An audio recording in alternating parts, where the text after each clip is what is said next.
Hello watch enthusiasts! Now today I'd like to speak about a new addition to my collection, which has been a model which I've been after for a while, and which I really saw the opportunity to get hold of as a result of selling a couple of watches in my collection. And as you know, and those who've seen my videos before, I have had my Zin 104 on the market for a while, as well as my Seiko Marine Master 300, and the Zin has now departed to a new owner who hopefully will be enjoying it now, and the Seiko Marine Master is still on the market for £1,800. And I've really been looking to be able to diversify my collection whilst allowing the categories of my collection to be a little bit more different. And whilst I had a lot of bezeled watches with high water resistance, I wanted something which was a more dressy chronograph. And so I originally looked at a Breguet Type 20 or a Zenith El Primero, but the problem with these watches is that firstly they're expensive to get into, but secondly service prices can be astronomically high, with a Breguet costing well over £600 to service, and the flyback version of the Zenith El Primero being $750 to service, which are simply unattainable prices to pay every 3 to 5 years. And so I looked to a brand which I've known for a while and I know personally, which is Chronoswiss. And they've had an interesting history, being founded in 1983 as a sort of a brand trying to resurrect classical Swiss traditions as far as watchmaking was concerned. And in fairness, they were one of the pioneering brands of the period. And since their re-establishment, if you will, in the early 2010s, they've gone for a very different approach. They've tried to innovate as far as making watches which are very creative and very different, because really the idea of restoring Swiss watchmaking to the front of the industry has already been achieved, and so I can respect them for changing their aims based on the fact the market itself had changed. But the model I've gone for is a piece from 2005, and it comes in this box which is a bit smaller than the modern boxes, appropriately considering the fact the aim of the brand has changed. And it's a piece which, if I just pop the box open, is incredibly classically correct and presented within this beautiful green velvet case, which I think is just perfect for the characteristics and the personality of this particular watch. And before I begin the video properly, I would of course like to encourage you to like, share and subscribe if you enjoy this video and find its content useful or interesting. And also do follow me on Instagram to be able to see new content before it's released on the channel, and also content which doesn't ever see the channel but shows some events I visit or anything else I happen to see with regards to horology. And that address is now on the screen. And so here's the watch in all its glory and out of the box, and I must say this is one of the most beautiful pieces, at least in my eyes, that I've ever been able to own. It's a model which doesn't look like anything else really on the market, and certainly nothing else on the market at this sort of price range. Now when this watch was new, as far as I understand, it was over €6,000, so certainly these watches have dropped in value a certain amount, or at least dropped in price, in terms of being quite available now, for under £3,000. And these are beautiful models, and this is the Tora GMT Chronograph from Chronoswiss. And this model was produced in the early 2000s, my model is from 2005, and so has seen a life of use, with a few marks around the case, notably around the screws on the lugs, for instance, as a result of being used to change the straps. But I must say this doesn't bother me particularly, and I can certainly say that I would rather have a well-serviced watch and well-maintained watch with a few bumps than a watch which requires a lot of overhaul in terms of the movement. And where this watch is concerned in terms of its design, to my eye it's a beautiful amalgamation of a classic Breguet pocket watch in those hands and dial details, with something from the 1920s or 30s as a result of this bezel, the onion crown, as well as some features such as these pushers which look like they come straight off a Patek Philippe 1463, one of those beautiful early water-resistant cases seen on Patek chronographs. And so it really satisfies the watch lover in me in terms of being something which is serviceable, but also just exquisite to wear. And so the watch case itself is 38mm in diameter, so a little bit smaller than current Chronoswiss chronograph offerings, although in fairness not that much thinner, because the bezel itself overhangs somewhat, bringing the width up to about 39mm.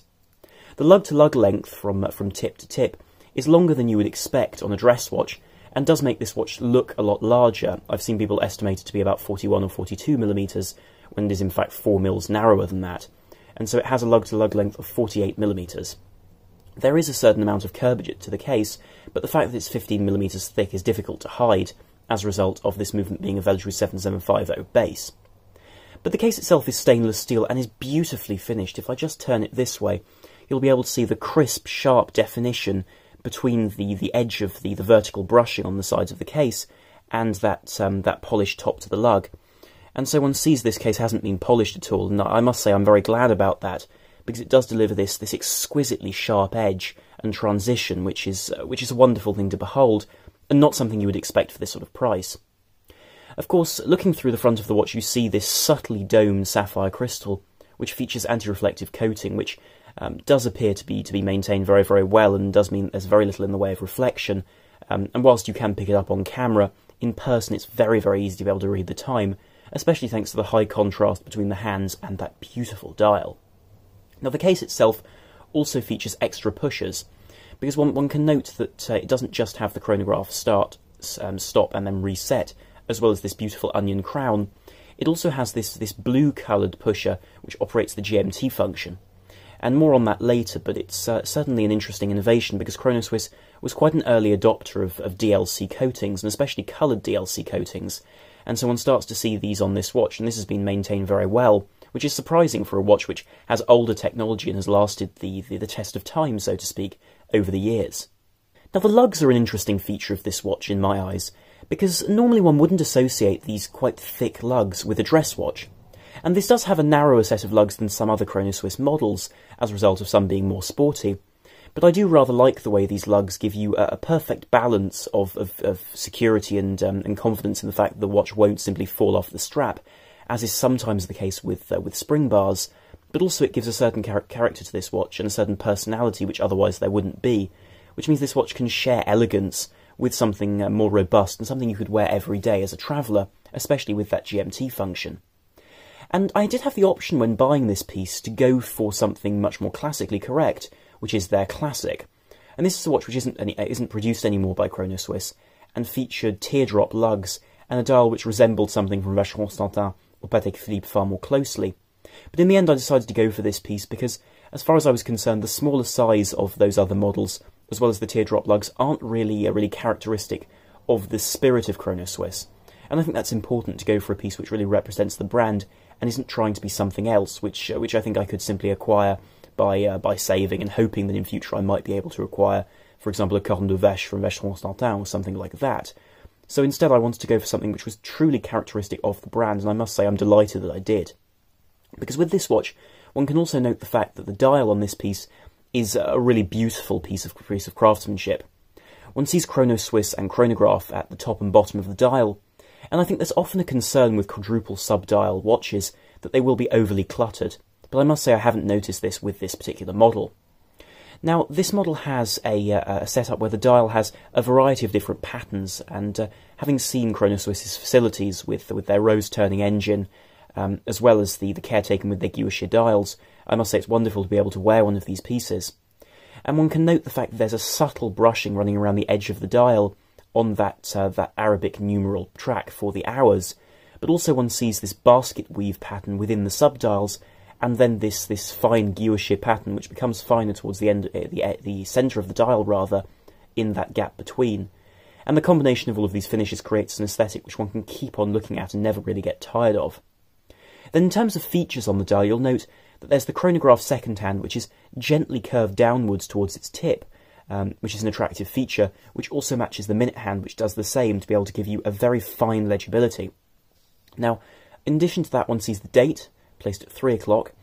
as well as this double sub-dial at 9. And what this allows you to have is a setup with the running seconds in the centre, with this exquisite hand, you'll note, with a raised centre and then a sunken and gently curved surface to the shaft of the hand and the counterweight. In the centre of this, though, one also sees a GMT function. This is operated by this pusher here. And so if I simply press it, you'll note that it jumps from hour to hour, enabling you to be able to jump between time zones, having this separate GMT function, which I really do appreciate as well. And all the hands on this watch are thermally blued to give this very subtle and soft colour, which means that from a direct look and from particular lighting, they do appear completely black, although with a slight hue of saturated blue.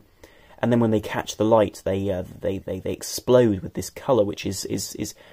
really impossible to recreate with artificial processes such as chemicals, which one sees on more affordable pieces.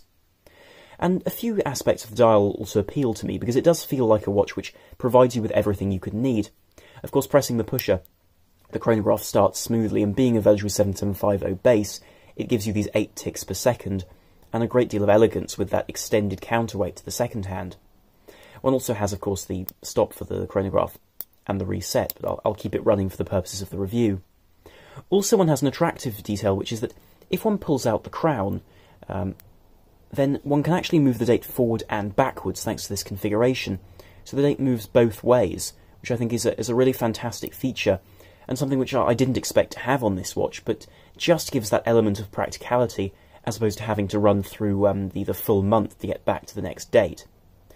Now, the design of the dial represents very much the spirit of what Chronoswiss tend to be known for, but turning the watch over is more of a demonstration of this, because the caseback of this watch displays this rather attractively decorated Veltro 7750, and so one has decoration with this perlage pattern on the bridges of the movement, as well as this golden rotor with that Chronoswiss logo. And something which I would draw your eye to with this piece, if I just pull the crown out and hack the watch, is that it has a balance wheel which has these flared pillars to it. And what this means is that they've used a chronometer grade movement, and it does show with this piece keeping to about plus 2 seconds a day, which is exactly where I like to have a watch in order to be able to keep it slightly ahead of time and to be able to simply pull the crown out every day for a couple of seconds to let it get back into time, which really is ideal. And it's the details with this piece, such as, for example, the 25 ruby marking with Chronoswiss here, which, as you can see, is gilt on the surface of that bridge. And of course you have a cam-actuated chronograph, which is not the most refined thing in the world, but does give you a reliable setup. So as you can see, the stop of the chronograph there, and then the reset. Now, turning the watch back over again, one can see that this piece is a model which is presented on a leather strap, and these Chronoswiss leather straps are really beautiful pieces. Now, this particular strap came with the watch, and it's a brand new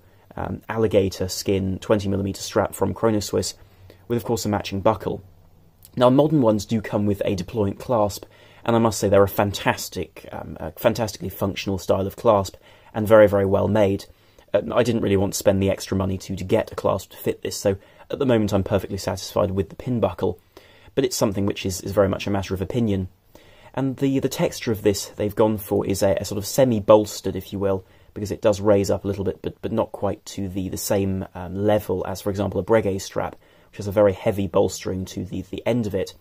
But it has this semi-matted texture, so rather than being polished like, for example, a lady's alligator strap, this one goes for a sort of a balance of a matte texture with something which is slightly more refined, and so you get this chocolate brown colour, which I think suits the watch absolutely wonderfully. And with this timepiece, it's the details which have really caught my eye. And it's interesting to consider this watch, because for the same price one could get a Tudor Black Bay 58, for example, or a watch in that sort of realms. You could get a used Seamaster 300M from Omega, and there are quite a few other options on the market aside. And so, really, in terms of specifications, the choice of this piece over those seems difficult to justify, because it doesn't have a silicon hairspring, for example. It doesn't have the latest line of in-house movement, but it's the details which really catch my eye, and which convince me that this is a piece which I couldn't really replace with anything else in my collection that would offer me the same sort of satisfaction. And this is seen in details such as, for example, the way in which the bottom of the case has been knurled to match the bezel, the way the vertical brushing is such a finely achieved grain, the fact that the crown has this small divot in its top to match the sort of dimple, if you will, on the top of those pushers.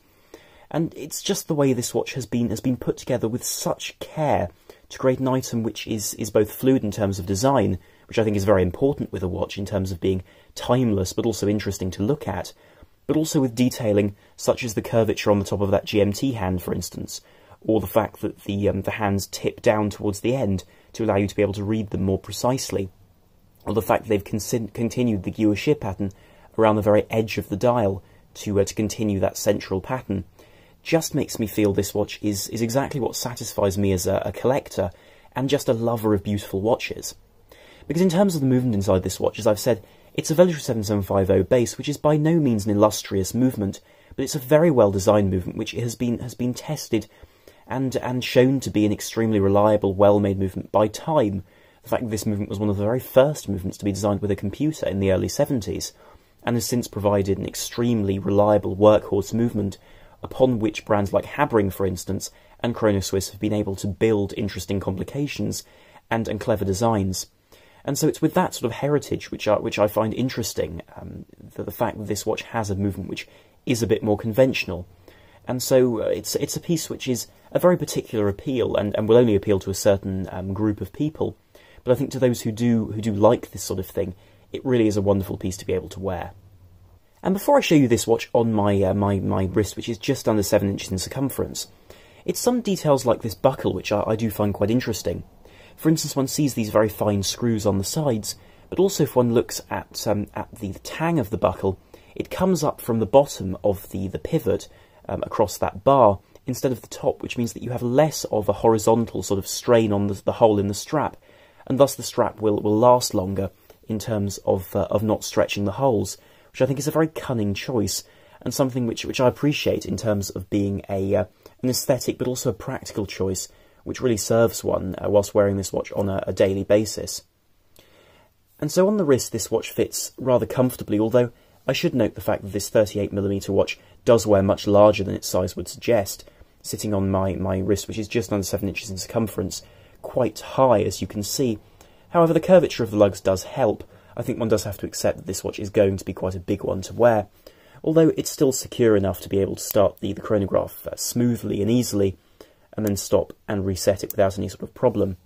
And really fits the wrist as far as being a watch which fits the frame of a gentleman's chronograph more than a dress watch or, for example, a sports watch. It sort of transcends those categories, rather, in terms of being something which fits somewhat into both.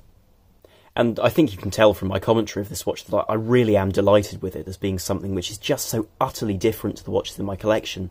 And I do find it funny to put this next to, for instance, my Speedmaster Mark III, which is just the antithesis of this piece. It doesn't have anything which is superfluous. It's a model which was designed exclusively for that space race sort of era in the early 70s, and albeit the fact that it wasn't used by NASA is sort of a small point after it had already been designed.